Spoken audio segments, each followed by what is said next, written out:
2011, Earth's 7 billionth resident was born into a world of contradiction and change. There could be enough food for all, yet a billion are still hungry.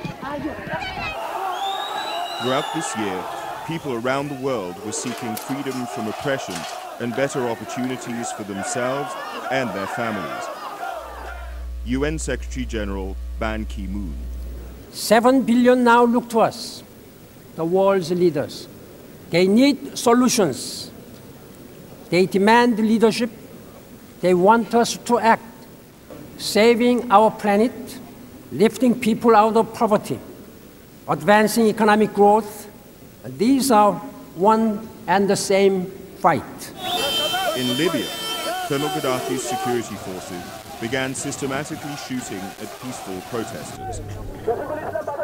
More than 600,000 people fled the fighting and chaos, and Ban Ki-moon urged the international community to ensure the protection of civilians. I have spoken out bluntly and repeatedly. The violence must stop. In March, the Security Council adopted a resolution with 10 yes and 5 abstentions to take all necessary measures to prevent further attacks and the loss of innocent lives in Libya. Susan Rice, permanent representative of the United States. The Security Council has authorized the use of force, including enforcement of a no-fly zone, to protect civilians and civilian areas. Soon, NATO began a bombing campaign. UN humanitarian agencies delivered vital supplies to the population. With casualty numbers rising, Russia's ambassador Vitaly Churkin voiced his concern. Any act going beyond the mandate or any disproportionate use of force is unacceptable. In October, Libyans greeted the death of the dictator with celebratory gunfire. Yet weeks of relentless urban conflict have reduced cities to ruins, and hospitals are filled with the wounded. Secretary General Ban Ki-moon and the President of the General Assembly, Nasir Abdulaziz Al-Nasser, made an historic visit to Libya. The road ahead for Libya and its people will be difficult and full of challenges. Now is the time for all Libyans to come together. In Syria, pressure was on for President al-Assad to step down after thousands of people were killed in pro-democracy protests. The General Assembly voted on a resolution condemning Syria for the ongoing violence and called for the government to end all human rights violations. People in the streets of Ramallah cheered the news that their president, Mahmoud Abbas, had presented an application for full UN membership to Ban Ki-moon. After 63 years of ongoing tragedy, enough, enough, enough. The time has come for the Palestinian Spring, the time for independence. Israeli Prime Minister Benjamin Netanyahu. We have to stop negotiating about the negotiations. Let's just get on with it. Let's negotiate peace. Meanwhile, on the ground in the occupied Palestinian territory, housing demolition for Israeli settlement building continued. On to item 40, a request for the admission of Palestine to UNESCO. UNESCO granted Palestine full membership. The decision is adopted in Hama.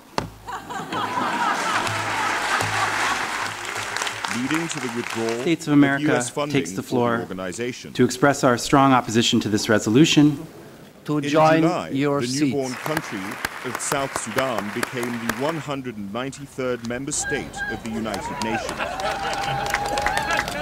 After decades of civil war in Africa's largest country, the UN helped organize a referendum on unity or separation.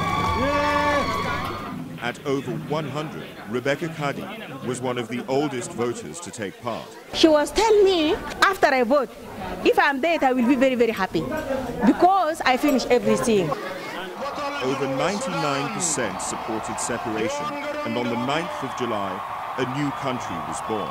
Like any newborn, South Sudan needs help. Together, South and North must face their common future as partners, not rivals. Still, tension persists in the border regions. 4,200 Ethiopian troops were authorized by the Security Council to provide the much-needed peacekeeping force. In 2011, more than 120,000 UN peacekeepers were deployed in 16 missions on 4 continents. Dozens died in the line of duty. In Afghanistan, 7 UN staff members were killed when a crowd of 3,000 people protesting against the burning of the Quran in the United States turned violent. Only days later, a plane crash in the Democratic Republic of the Congo took the lives of 35 UN personnel. And in Nigeria, 18 people were killed in a terrorist attack in the UN office in the country's administrative capital, Abuja. In Liberia's presidential elections, the UN mission deployed ground troops and increased air patrols to improve security and reassure citizens as they went to the ballots. Voters turned out undeterred, despite some clashes that prompted the boost in security.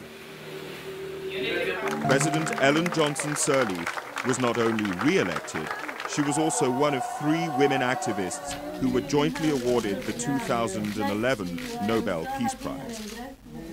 The arrests of former Côte d'Ivoire President Laurent Gbagbo in April and accused war criminal and former Bosnian Serb military leader Ratko Mladic in May provided further evidence that the era of impunity may come to an end and the rule of international law is here to stay. Haiti slowly recovered from a major cholera epidemic. 1 year after the devastating earthquake, 40% of the 10 million cubic meters of rubble have been removed. The UN Development Programme and other UN agencies created jobs in a pilot project to transform some of the debris into gravel to build new homes and schools. UNICEF brought in supplies. Now, 140,000 children who have never been enrolled before are going to school. Haiti's new president, Michel Martelly. Step by step, we are going forward on the way to bring every child to school for free. Thailand has seen the worst flooding in 70 years. Unusually heavy rainfall left large parts of the country, including the capital, Bangkok, inundated. A report by the Intergovernmental Panel on Climate Change warns that global warming will cause more extreme weather, more floods, more heat waves, and more droughts. In Somalia, war and the worst drought in decades uprooted 1.5 million people. The World Food Programme opened feeding centres, bringing relief to millions in desperate need. Executive Director, Josette Sheeran. It's very dangerous and risky, but we have to reach people. Hundreds of thousands of Somalis walked for weeks to Kenya. But many did not make it. The Dadaab refugee camp, the world's largest, became the 3rd biggest city in Kenya, with almost 500,000 residents. The UN's refugee agency, UNHCR, airlifted thousands of tents to ease the overcrowding. Famine has spread over Somalia, but the consequences of the drought affected the whole Horn of Africa. These farmers lost half of their livestock and food supplies are running out. We live on palm nuts. There is nothing more to eat. UNICEF is scaling up nutrition and water lifelines, but planning and investment is what's needed to build long-term food security. The planet could easily feed 7 billion people, yet millions continue to starve. High and unpredictable food prices affected poor countries the most during the global economic downturn. UN Emergency Relief Coordinator Valerie Amos visited the Democratic People's Republic of Korea, where 1/3 of all children are chronically malnourished. 25 years after Chernobyl, a tragedy in Japan with multiple consequences. A magnitude 9 earthquake, followed by a tsunami, seriously damaged the Fukushima nuclear reactor. Dedicated workers prevented a total meltdown, but a large area became contaminated as radiation spread. This was measured by the sensitive instruments of the CTBT, the UN's Nuclear Test Ban Treaty Organization. Experts from the International Atomic Energy Agency urged Japan to secure permanent sites to store the radioactive waste. Visiting the victims, Ban Ki-moon pledged to keep nuclear safety high on the international agenda. Nuclear accidents respect no borders. We must treat nuclear safety as seriously as we treat nuclear weapons. Tensions over Iran's nuclear ambitions have increased since the IAEA reported that the country appeared to have worked on the design of a nuclear bomb and may still be doing secret research. After being unanimously re-elected for a second term in office starting in 2012, Ban Ki-moon declared sustainable development that reduces poverty and preserves the environment as his top priority. 13-year-old environmental activist Felix Finkbeiner told politicians to stop talking and start planting.